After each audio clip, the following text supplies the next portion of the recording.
Good morning students, I hope आप सभी online आ गए हैं। आज हम अपनी थर्ड यूनिट का जो लास्ट मेन टॉपिक है यानी ईयर, उसको स्टार्ट करते हैं। आज हम हमारा ये दूसरा सेंसरी ऑर्गन है टीलो रिसेप्टर के अंदर। विज़न वाला तो हमने कर लिया, आज हम हियरिंग वाला, विज़न में देखने वाले में हमने आई को कंप्लीट किया था, और हियरिंग में आज हम ईयर यानी कान के बारे में डिस्कस करेंगे। इसका इंटरनल स्ट्रक्चर देखेंगे और इसकी फंक्शनिंग देखेंगे, और लास्ट में हम जाके दोनों आई और ईयर दोनों के जो डिसऑर्डर हैं, जो बीमारियां हैं, उनको भी रीड आउट करेंगे। और इस तरीके से हमारी 3 यूनिट आज के टॉपिक के बाद कंप्लीटली ख़त्म हो जाएंगी। ठीक है, और शायद नहीं, आज नहीं, शायद कल होगी, क्योंकि अभी इसमें एक छोटा सा टॉपिक और बचा है, शायद सिनेप्टिक ट्रांसमिशन का और रिफ्लेक्स आर्क का, उसके बाद। ठीक, तो चलिए स्टार्ट करते हैं हम अपनी नेक्स्ट क्लास को। ईयर क्या होता है? कहते हैं human ear serve has N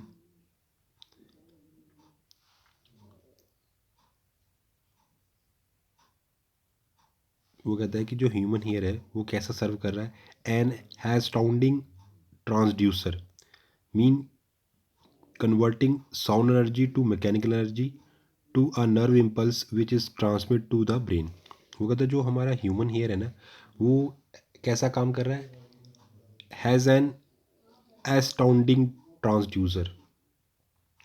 astounding transducer मतलब कन्वर्टर जो होता है, ट्रांसड्यूसर की तरह काम कर रहा है। एक कन्वर्टर है जो क्या कर रहा है? साउंड एनर्जी को, हमारा कान क्या कर रहा है? साउंड एनर्जी को कन्वर्ट कर रहा है मैकेनिकल एनर्जी के अंदर, राइट। बाद में फिर उसको कहाँ कहाँ कर रहा है? To a nerve impulse. बाद में इस मैकेनिकल एनर्जी को एक नर्व इम्पल्स की हेल्प से कहाँ ले जाया जाता है? Transmit to the brain, brain के पास ले जाया जाता है। कहता है ear consist of the 3 basic part. आपके कान में 3 बेसिक पार्ट्स होते हैं, आउटर ईयर, मिडल ईयर और इनर ईयर। ये याद रखना, आपके कान के अंदर 3 हिस्से होते हैं। आपके पूरे कान के 3 हिस्सों में बांट सकते हो आप, आउटर ईयर, मिडल ईयर और इनर ईयर।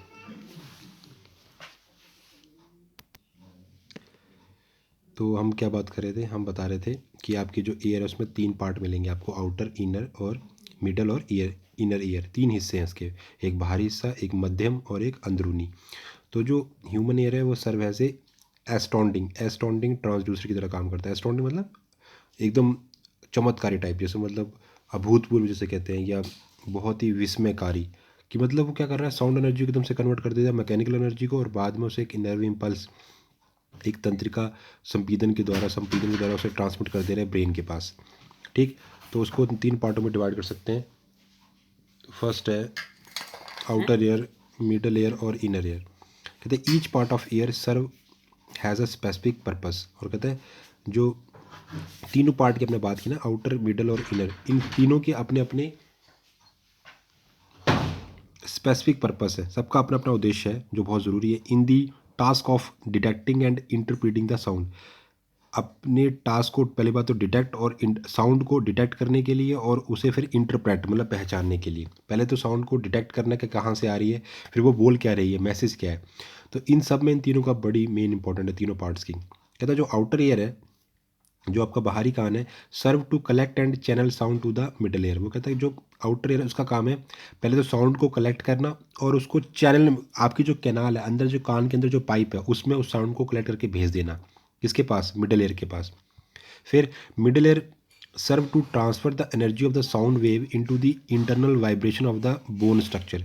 वो कहता है जो मिडल ईयर का काम क्या है कि जो आपकी साउंड वेव के अंदर जो एनर्जी है ना, जो आपने साउंड, जो बाहर वाले कान ने, आउटर ईयर ने पूरी साउंड को कलेक्ट करके अंदर भेजा है, उस भेजी हुई साउंड के अंदर जो एनर्जी है, वेव फॉर्म में, तरंग के रूप में जो एनर्जी है, उसे ट्रांसफ़र करना, वाइब्रेशन, इंटरनल वाइब्रेशन, आंतरिक जो आपकी वाइब्रेशन है बोन्स के ऊपर। अब आपको पता है आपकी जो कान की जो हड्डी होती है अंदर जाके, उनको दे देना उस साउंड के अंदर जो एनर्जी है, उसको वाइब्रेशन के रूप में आपकी हड्डियों को, आपके जो अंदर जो बोनी स्ट्रक्चर है उसको दे देना ऑफ द मिडल ईयर में। एंड अल्टीमेटली ट्रांसफर्स, उसे बदल देना दीज वाइब्रेशन इनटू ए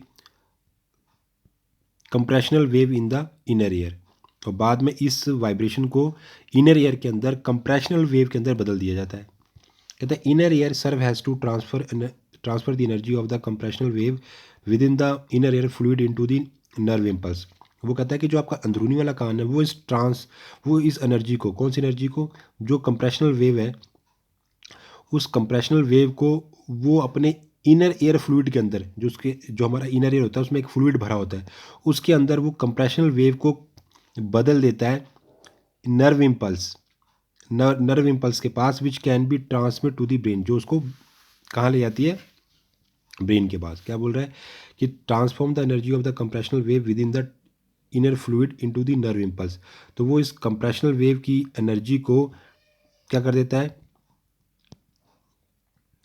उसे ट्रांसफ़र कर देगा नर्व इम्पल्स के पास, which can be transmit to the, और बाद में से कहाँ ले जाएगा, ब्रेन के पास। तो तीनों कान के काम समझ आ गए फंक्शन।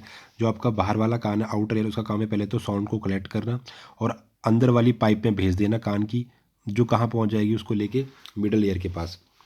दूसरे मिडल ईयर का काम है कि जो आपके पास साउंड वेव आई है बाहर से, उसके अंदर जो एनर्जी है उसे ट्रांसफॉर्म कर देना आपकी इंटरनल एयर की बोनी स्ट्रक्चर के ऊपर। अब आपकी जो बोन्स है वो वाइब्रेट करेंगी, ठीक। उसके बाद जैसे वो मिडल एयर की बोन्स के ऊपर वाइब्रेशन पहुंच जाएगी and ultimately transform this vibration into the compressional wave. बाद में इस जो आपकी वाइब्रेशन जो एनर्जी है, उस वाइब्रेशनल एनर्जी को या वाइब्रेशंस को कन्वर्ट कर दिया जाएगा कंप्रेशनल वेव के अंदर। कहाँ पर, इनर ईयर के अंदर। इनर ईयर क्या करेगा, transform the energy compressional wave. बाद में जो आपका इनर एयर है उस कंप्रेशनल वेव को कहाँ भेज देगा, अपने फ्लूइड के माध्यम से नर्व इम्पल्स के अंदर। नर्व इम्पल्स मतलब जो आपकी नर्व है, जो आपकी तंत्रिकाएं, तंत्र हैं, उनके अंदर एक इम्पल्स के रूप में, आवेश के रूप में भेज देगा, मैसेज बना के, किसको भेज देगा, ब्रेन के पास। चलिए अब एक एक करके डिस्कस करते हैं। तो पहला आ गया आपका आउटर ईयर, कि आपका आउटर ईयर क्या काम कर रहा है। कहता है आउटर ईयर, या जैसे आप कह सकते हो एक्सटर्नल ईयर, बाहरी वाला जो कान होता है, कंसिस्ट ऑफ द पिन्ना। अब आपको पता है जो आपके बाहर कान लगा उसे पिन्ना कहते हैं। एंड एक्सटर्नली ऑडिटर मीटस और ईयर कैनाल, ये एक ही नाम है। कहते हैं या तो पिन्ना कह सकते हो, या एक्सटर्नल ऑडिटर मीटस भी कह सकते हो, और ईयर कैनाल। तो कहता है ये जो मतलब आपके जो पिन्ना है और एंड एक्सटर्नल ऑडिटर मीटस, या जैसे ईयर कैनाल जो आपकी पाइप है, मतलब बाहर वाले पिन्ना के बाद जो अंदर जो छेद है कान का, कान जो कैनाल है, वो लाइन विद स्किन। आपको पता है हमारा जो बाहर का पिन्ना है और जो हमारी अंदर की जो पाइप है वो स्किन से ढकी हुई है। Contain numerous modified sweat glands, वहाँ पर स्किन से वो कवर अप है और उसके अंदर बहुत सारी मॉडिफाइड जो पसीने वाली ग्रंथियाँ वहाँ वो मॉडिफाइड होके उन्होंने वहाँ पे कौन सी ग्लैंड का रूप ले लिया है, क्यूमिनस ग्लैंड के रूप में, या सिरुमिनस ग्लैंड के रूप में वो सिक्रीट करती हैं क्या, वैक्स, जिसे हम कहते हैं सिरुमन।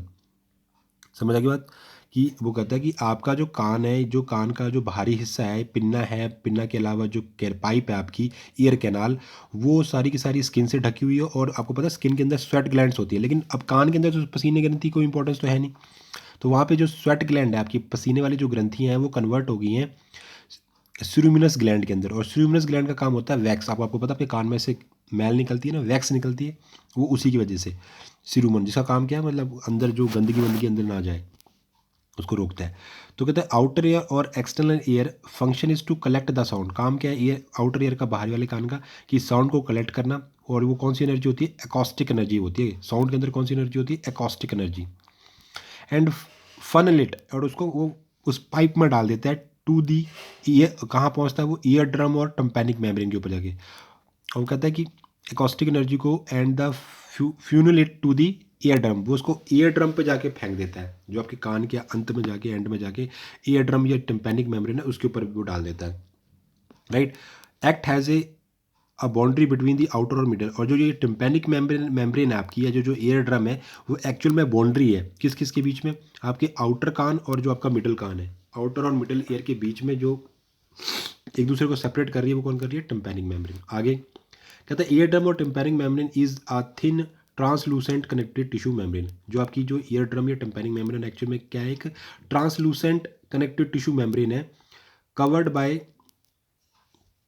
Skin on it's external face and A mucosa internally. जो बाहर की तरफ से तो स्किन की बनी है और अंदर की तरफ से वो म्यूकोसा की बनी हुई है। समझ आ रही बात? तो कहता है जो आपका टिम्पैनिक मेम्ब्रेन है वो एक कनेक्टिव टिश्यू मेम्ब्रेन है, ट्रांसलूसेंट मतलब थोड़ी सी पारदर्शी कनेक्टिव टिश्यू मेम्ब्रेन है, संयोजी ऊतक की बनी हुई है, और जो कि बाहर की तरफ से तो स्किन से ढकी है, लेकिन अंदर की तरफ से वो म्यूकोसा से ढकी हुई है। कहता sound wave make a ear drum vibrate. जो बाहर से साउंड वेव कलेक्ट करके आपके ईयर पिन्ना ने अंदर फेंकी, वो जो साउंड वेव है जिसके अंदर एकॉस्टिक एनर्जी है, कौन सी एनर्जी है? एकॉस्टिक। वो ईयर ड्रम को क्या कर देती है? वाइब्रेट कर देती है, और वहाँ से उसे बदल दिया जाता है। In turn transfer this sound energy to the tiny bone of the middle ear. वहाँ से उस वाइब्रेशन को भेज दिया जाता है आगे, जो आपकी छोटी छोटी तीन छोटी छोटी जो हड्डियाँ हैं, and set them into vibration, और वो उसकी वाइब्रेशन को सेट करते हैं। जो अंदर की जो तीन छोटी छोटी हड्डियाँ, उनके ऊपर उस वाइब्रेशन को भेज दिया जाता है। अब बात करते हैं मिडल ईयर। कहते हैं middle ear, the middle ear consist of an air filled space in the temporal bone. जो आपका मध्य कान है, जो मिडल ईयर है, वो एक्चुअल में हम डायग्राम में भी देखेंगे, आप टेंशन मत लो, डायग्राम के अंदर भी आपको सारी चीज़ें क्लियर हो जाएंगी। जो मिडल ईयर है वो क्या है? The middle ear consist of an air filled space in the temporal bone. वो कहता है जो आपका मध्य वाला कान है उसके अंदर क्या चीज़ें आप ले सकते हो? एयर फिल्ड स्पेस, मतलब हवा से भरा हुआ एक स्पेस है, एक रिक्त स्थान है जिसके अंदर टेम्पोरल बोन लगी हुई है। Middle ear supported from external ear by the tympanic membrane and the internal ear by the thin bony portion contain two small membrane covered opening। वो कहता है कि जो आपका मिडल ईयर है उसको हम separated from the external ear, वो अपने आपके बाहरी कान से कैसे सेपरेट है? With the help of tympanic membrane, मतलब टिम्पैनिक मेम्ब्रेन की हेल्प से आपका जो मध्य कान है, मिडल ईयर है, वो आपके एक्सटर्नल ईयर से सेपरेट है। और जो आपका इंटरनल ईयर है उससे आपका मिडल ईयर कैसे सेपरेट है? बाय अ बोनी पोर्शन। जो आगे जाके जो हड्डियों वाला जो पोर्शन है वो आपको आपके मिडल ईयर को आपके इंटरनल ईयर से अलग रखता है। Contain two small membrane covered openings, right. Middle ears open into the nasopharynx through the eustachian tube और ऑडिटरी ट्यूब। वो कहता है आपका जो मिडल ईयर है ना, आपका मिडल ईयर आपके नेजोफेरिंग्स में ओपन होता है with the help of eustachian tube या ऑडिटरी ट्यूब यूजली, और ज़्यादातर वो बंद रहता है और खुलता कहाँ पे? But during the swallowing, chewing, yawing it open, keeping year pressure on the two side of the year डम इक्वलाइज्ड। तो कहता है वैसे नॉर्मली तो बंद रहता है, लेकिन जब आप कभी कुछ चबा अंदर निगल रहे हो, कुछ चबा रहे हो या योइंग कर रहे हो, जमाई ले रहे हो, तब उस टाइम वो ओपन हो जाता है और क्या करता है? आपके अंदर का जो एयर प्रेशर है उसको मेंटेन करता है between the two side of the eardrum के दोनों साइड वो एयर प्रेशर को बना के रखता है, इक्वल रखता है। समझ आ गई बात? कहता है द थ्री ऑडिटरी ऑसिकल्स, आपके अंदर तीन हड्डियाँ हैं, कौन कौन सी? मेलियस, इंकस और स्टेप्स। कौन कौन सी है? मेलस, इनकस और स्टेप्स। ये तीनों हड्डियाँ जो हैं उन्हें हम कहते हैं ऑडिटरी ऑसिकल्स। ऑडिटरी की मतलब सुनने वाली हड्डियाँ ना। Are located in the middle ear, वो सारी कहाँ होती है? मिडल ईयर के अंदर होती है। तो बोन नेम देयर शेप्स, इनका जो ये नाम है मेलियस, इंकस और स्ट्रेप्स, इनके शेप के आधार पर है। जो मेलियस है वो हैमर की तरह होती है, हथौड़े की तरह। जो इंकस है वो एनविल की तरह होती है। जो स्टेप्स है वो स्ट्रिप की तरह होती है, स्ट्रिप। कहता small cavity surrounding the bone of middle ear, एक छोटी सी जो गुहा है वो middle ear, surrounding the bone of middle ear, एक छोटी सी कैविटी है वो मिडल ईयर की बोन को सराउंड करती है, और उसे कहते हैं टेम्पैनिक कैविटी। एक छोटी सी गुहा है जो आपकी मिडल ईयर की जो बोन्स है, अब आपको पता है बोन्स कहाँ मिल रही है? आपकी मिडल ईयर में, उन्हें कवर करती है, उसे कहते हैं tympanic cavity. First bone malleus is attach to the tympanic membrane and the last bone stapes attach to the oval windows के साथ। वो कहता है तीन बोन है आपकी, तो तीनों में से जो पहली बोन है मेलियस वो तो अटैच है टेम्पैनिक मेम्ब्रेन के साथ, और तीन में से जो लास्ट वाली है यानी स्टेप्स वो अटैच होती है ओवल विंडो के साथ। डायग्राम में देख लेते हैं। तो आपका ये कान है, दिख रहा है, और कान के साथ ये कैनाल है आपकी, जिसे कहते हैं ऑडिटरी कैनाल। क्या बोलते हैं? ऑडिटरी कैनाल कह सकते हो, या एक्सटर्नल ऑडिटरी मीटर्स भी कह सकते हो। अब आपको पता है ये वाला हिस्सा पूरा देखो स्किन से कवर अप है, और अंदर की ये कैनाल भी स्किन से कवर अप है। आगे आपकी आ गई, इसको थोड़ा हम और बड़ा कर ले तो आगे आपकी टिम्पैनिक लिखा हुआ है, टिम्पैनिक मेम्ब्रेन। क्या है ये? Tympanic membrane. टिम्पैनिक मेम्ब्रेन के आगे 3 हड्डियाँ आ गई, 1 2 है ना, और 3, 1 2 3, ये 3 आपकी हड्डियाँ आ गई। और ये तीनों हड्डियाँ आने के बाद आगे आपकी ये जो दिख रहा है ये क्या, कोकिला, ये सेमी सर्कुलर कैनाल्स, ठीक है। और ये आपका, तो यहाँ से लेके यहाँ तक अगर मैं आपको बना के दिखाऊं,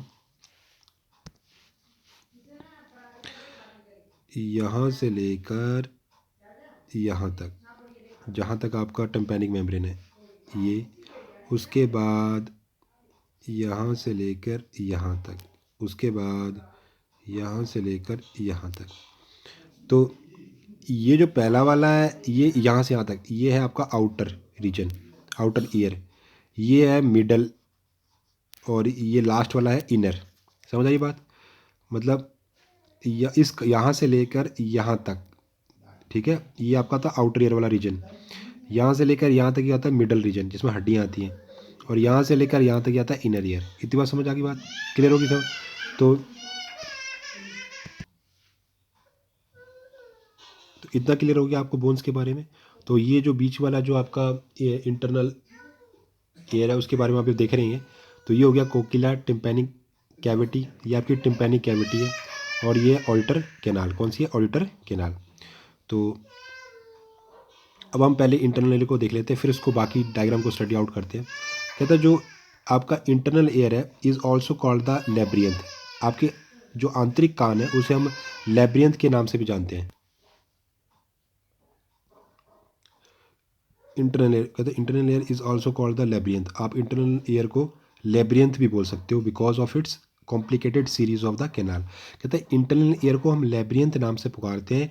क्यों बुलाते हैं? क्योंकि इसके अंदर कॉम्प्लिकेटेड सीरीज ऑफ कैनाल, यहाँ पर पाइपों का एक जाल सा बिछा हुआ है, सीरीज है, इस वजह से हम इसे लेब्रियंथ कहते हैं। कहता है structurally it contain of 2 main division. कहता है अगर आप संरचनात्मक रूप से इसको देखो तो आपको इसमें 2 मेन डिवीजन दिखाई देखने को मिलेंगे। पहला होगा outer bony labyrinth that encloses an inner membranous labyrinth. वो कहता है एक तो बाहर बाहर वाला हड्डीदार लेब्रियंथ वाला हिस्सा जो अपने अंदर आंतरिक वाला इनर मेम्ब्रेनस लेब्रियंथ को कवर अप किया होता है। अपने अंदर किसको रखता है?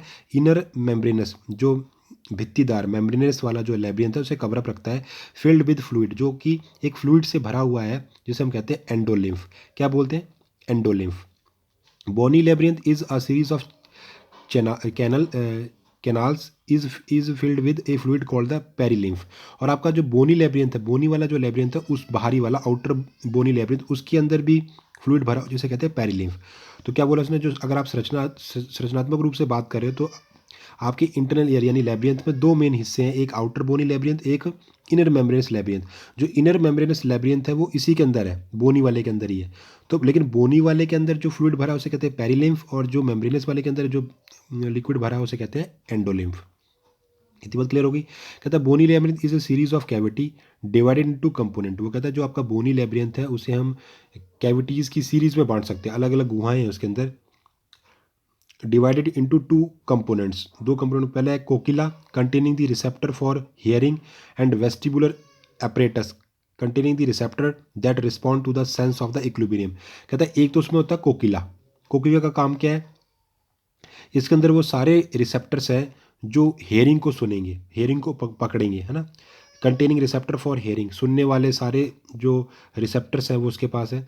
और दूसरा भाग है वेस्टिबुलर apparatus, जिसका काम क्या है? Containing the receptor that respond to the sense of equilibrium. आपकी बॉडी के अंदर जो बैलेंस बना के रखना होता है उसके रिसेप्टर्स, उसके जो सेंस चीज़ें हैं वो सारी की सारी वेस्टिबुलर। जैसे आपको कई बार आप देखते हो ना कि आपके नहाते टाइम आपके कान में पानी चला जाए तो आपकी बॉडी अनबैलेंस ही फील होती है। मतलब जब तक आपके कान से पानी निकले ना तब तक आपका दिमाग ख़राब रहता है। वो आपकी बॉडी, आप चलते हो तो ऐसे ढंग ढंग से आवाज़ आती है। वो क्यों होता है? क्योंकि आपकी बॉडी उस टाइम अनबैलेंस हो गई है। जब तक वो उसे बैलेंस नहीं करेंगे तब की बॉडी अनबैलेंस। तो इसका मतलब आपके जो एयर है ना वो आपकी बैलेंस का काम भी करते हैं। या आपने कई बार देखा होगा, अगर आप कहीं बहुत लंबा ट्रैवल कर रहे हो बस के अंदर, बड़ा मोड़दार रास्ते हैं, तो आपके कान बंद हो जाते हैं, आपको मतलब ऐसे पूरी बॉडी में परेशानी से हो जाती है। तो वो आपकी बॉडी, क्योंकि आपके एयर जो होते हैं वो बैलेंस का काम करते हैं। राइट, इतनी बात समझ आ गई? आप डायग्राम को देख लेते हैं। तो ये हमारे पास है आपकी मेन जो मिडल एयर का हिस्सा है, इसमें ये जो आपकी है टिम्पैनिक मेम्ब्रेन, जो स्किन की बनी है बाहर की तरफ और अंदर की तरफ से म्यूकस मेम्ब्रेन से, म्यूकोसा मेम्ब्रेन से। अंदर आपके पास 3 हड्डियाँ हैं, पहली है हैमर, दूसरी है एनविल और एक है स्ट्रिप। ठीक है, यहाँ से लेके ये स्ट्रिप है, ये एनविल और ये। उसके बाद ये आपका है लेब्रिंथ, टोटल लेब्रिंथ। लेब्रिंथ को आप 2 हिस्सों में बांट सकते हो, एक तो है बोनी लेब्रिंथ और दूसरा आपका क्या था, मेम्ब्रेनस लेब्रिंथ। तो ठीक है, तो ये क्या है, सेमी सर्कुलर कैनाल, बोनी लेब्रिंथ, मेम्ब्रेनस लेब्रिंथ। फिर उसके अलावा जो आपके पास है यूट्रिकल, सैक्यूल, राउंड विंडो और कोकिला। तो इनमें अलग अलग अपना अपना फ्लूइड भरा हुआ है। जो आपका मेम्ब्रेनस लेब्रिंथ है उसमें एंडोलिम्फ है, और जो आपका बोनी लेब्रिंथ है उसमें पेरिलिम्फ है। ठीक, तो ये आपका टोटल कान, इसका आप स्क्रीनशॉट ले लो और अच्छे से इसका डायग्राम बना लेना आप। ठीक, ये इंपॉर्टेंट है, एग्जाम में आपको कई बार डायग्राम ही पूछ लेगा वो, तो वो भी आना चाहिए। और आपको एक्सप्लेन पूछता है, 5 नंबर में क्वेश्चन आता है तो फिर तो आपने उसकी डिटेल डिस्क्रिप्शन करनी है, सारा का सारा ये लिखना ही है। ठीक, अब बात करते हैं हम डिसऑर्डर्स की। तो पहला हमने जो टॉपिक किया था वो क्या था, आई किया था। तो डिसऑर्डर ऑफ पहले आई की बात कर लें। पहला रोग आता है मायोपियम। क्या होता है, also called short sightedness. Myopia का मतलब होता है, इसका दूसरा नाम है short sightedness, is characterize by the longer eyeball and focal point in the front of retina. ये कब होता है, मायोपियम को हम बोलते हैं शॉर्ट साइटेडनेस, मतलब कि निकट दृष्टि दोष। निकट दृष्टि दोष मतलब आपकी दूर की साइट जो खराब हो गई, आई साइट। और इसमें होता क्या है, is characterize by the longer eyeball. आपकी जो आई बॉल है उसकी लंबाई बढ़ गई है, और साथ में फोकल पॉइंट की इन द फ्रंट ऑफ रेटिना। और जो आपका वो फोकल पॉइंट है इन फ्रंट ऑफ रेटिना, वो रेटिना के सामने आ गया है। आगे है hypermetropia, also called long sightedness. इसे कहते हैं लॉन्ग, ये शॉर्ट साइटेडनेस है, ये दूर दृष्टि दोष है। Is characterize by the short eyeball, यहाँ पर जो बॉल का जो डिज़ाइन है आई बॉल का वो छोटा हो गया है in anterior posterior direction and focal point behind the retina. कहने का मतलब अगर मैं आपको बना के दिखाऊं, जैसे मेरे पास, ये मेरे पास आई बॉल है, ठीक है, और ये मेरा रेटिना है, ये मेरा लेंस है।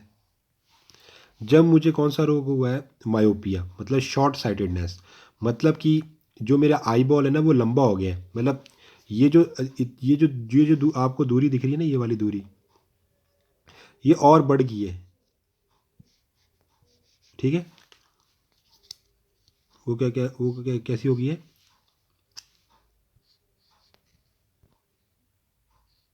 ये और इंक्रीज हो गई है, मतलब जिसको मायोपिया होगा उसकी बात कर रहे हैं हम। उससे क्या होगा, जो भी लाइट आएगी, जो भी डायग्राम आपके यहाँ बनना था वो अब यहाँ ना बन के क्या हो रहा है, इन फ्रंट ऑफ वो यहीं बन जा रहा है, तो धुंधला हो गया। ठीक है, और दूसरे में क्या होता है, हाइपरमेट्रोपिया में क्या होगा, हाइपरमेट्रोपिया में क्या होगा, जो डायग्राम आपका यहाँ बनना चाहिए था वो यहाँ ना बन के यहाँ दूर बनेगा। मतलब समझ आ रही बात, रेटिना, रेटिना तो एक आपकी फिल्म है ना, यहाँ पे जो चीज़ बनेगी वही आपको दिखाई देगी, इससे आगे पीछे जो बनेगी वो धुंधली हो जाएगी। समझ आ रही बात। तो इस तरीके से वो क्यों हो रही है, क्योंकि आपका जो आई बॉल है वो इंटीरियर पोस्टीरियर डायरेक्शन में शॉर्ट हो गया, छोटा हो गया है। मतलब वो अब ये जो टोटल हमारी लंबाई थी ना, ये अब छोटी हो गई, वो इतनी इतनी रहेगी शायद। समझ रही बात।